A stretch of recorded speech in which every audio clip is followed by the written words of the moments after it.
Domino's pregame headquarters. Chef D. All right, Greeny, the Eagles are operating from a position of strength because they're probably going to be the 3 seed, could be the 2. That gives them the ability to go slowly with veterans like Lane Johnson and Nakobe Dean, both of whom have been ruled out for today's game. Dean for the hamstring, Johnson for the foot. They were planning to bring Johnson back, but when they clinched the division last week, that gave them time. Both these players are expected back when the games really matter. As for the Buffalo Bills, the Eagles' opponent today, there's a major question mark about both Bills' tight ends.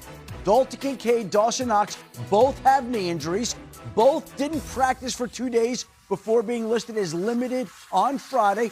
It sounds like at least one of these tight ends will not play today. The Bills promoted a tight end off their practice squad yesterday, so they could be shorthanded today at the tight end position. Meanwhile, the Colts get back Sauce Gardner, and they get him back at a time when they've been eliminated last night finally. A little late. There are stakes here for the Jacksonville Jaguars. If the Colts can beat the Jaguars, the Texans would be clinching the AFC South title next week, playing for that at least. And the Colts still plan to play in a game where they do get back Sauce Gardner. Phillip Rivers, despite the fact that they've been eliminated, they feel like Phillip Rivers took all the reps during practice this week. He's prepared for this game. And even though they've been eliminated, he and not the rookie Riley Leonard should be out there. But next week, it could be Riley Leonard's turn once he has time to get used to the practice reps there, Greeny. All right, what a disappointing finish it's been to the season for the Colts. And you mentioned what happened to them yesterday. It happened in L.A. Texans and Chargers yesterday. First quarter, CJ Stroud dealing early. Man, they came out slinging it. If they got this going, look out. I mean, to add the deep ball to this defense, man, they're rolling right now. And Chargers now get the ball back, and Rex, it's that Houston defense and the pass rush on Justin Herbert. Yeah, it was unbelievable. Justin Herbert couldn't even breathe back there. I mean, he was still making plays, but, man, it was suffocating. So now we're still early in the first quarter, and the Texans already have one big touchdown. And, Randy, here comes another. Man, let it fly again to one of these young wide receivers. All the attention to Nico Collins. The youngsters is stepping up, Greeny. 14-zip Texans before you could even blink. Third quarter now at 17-3 on a 3rd and long. Teddy, look at Herbert go. Sometimes a quarterback's got to do everything, and it's been Justin Herbert all year at times. It seems like he did everything he could in this game, fellas. He had a couple drops from his tight end, Oronde Gadsden, that really hurt, but this one, Gadsden will haul in, and so the Chargers get it within a touchdown at 17-10. Now we're 5 minutes to go in the fourth quarter. Chargers are down by 10. It's Herbert again. It's Gadsden again. This one a 25-yard gain. So the Chargers are in business. Later in the drive, it would set up the man, Rex, you've been calling for, and that's Omarion Hampton. Yeah, absolutely, because this guy is a power running back, and they're going to need that in the playoffs. And they had a tough night kicking, though. Cameron Dicker missed a chip shot field goal that missed the extra point there. It was huge. So it's 20-16, and then here's where the game is decided. This is a 3rd and 9. Chargers are going to get the ball back after they make the stop. But wait, Teddy, we have an illegal contact downfield. Was this a good call? It's not obvious. I don't see it. I don't see it that way. I'd like to see players earn their victories this late in the season. I wish the officials called it that way. Critical call, critical moment, and it ends that way. So as Shefty said, the Texans win, knocks the Colts out of the playoff picture. Let's take a look at what it all means. Texans clinching the playoffs for the 3rd straight year. They can still win the division if they beat the Colts next week, assuming the Jaguars lose one of their last 2. Chargers drop to 7 in the AFC, and the Broncos clinch the AFC West. So it was an amazingly important game in a variety of ways. And afterwards, the Texans locker room was lit. One thing I gotta say, baby, how does it feel to be in?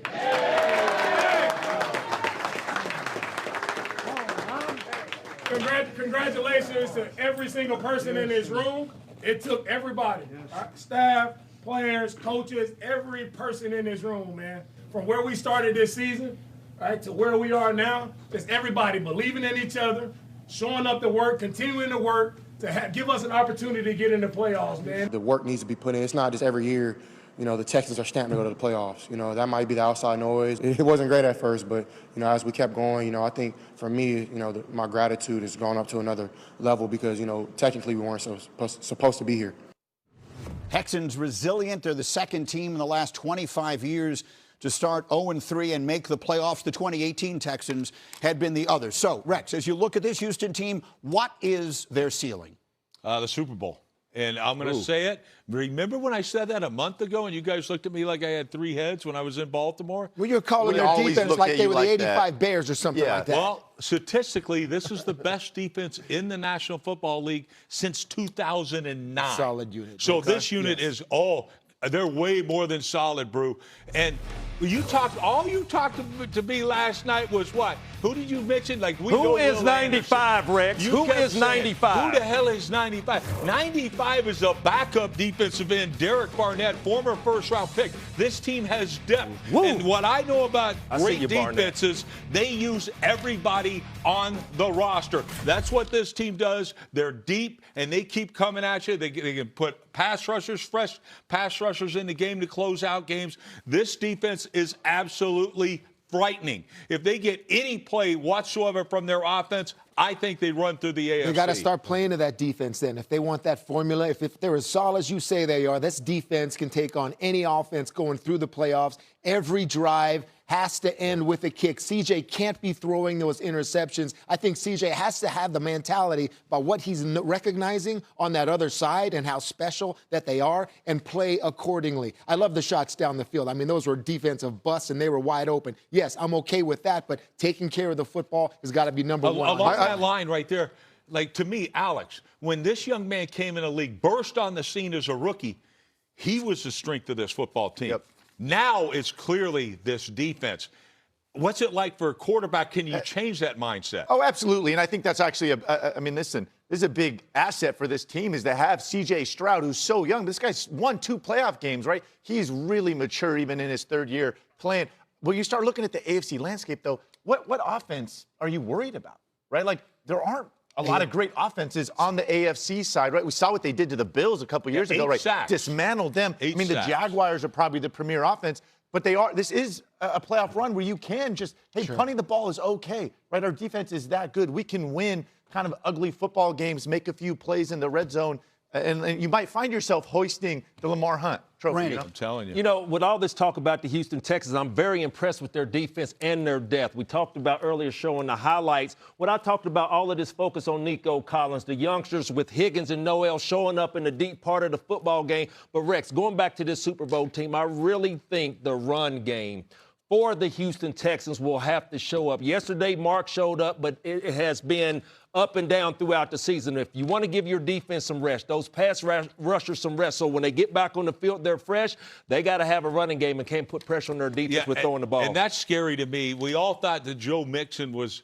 going to be the guy, and he hadn't played all season, obviously. Right. And they're missing that back. But their offensive line, look, that's the much maligned offensive line. It's been absolutely brutal to start the year. It's getting a little better. Yep. And I think all they have to be is average to be a little below average and play to that defense. Chargers going to be kicking themselves, too. Missed a couple of kicks, some critical penalties, had some drops, had some opportunities to win that game last night. Instead, they fall to the 7 seed. All right, our favorite game. Time for Name That QB. Gentlemen, take a close look.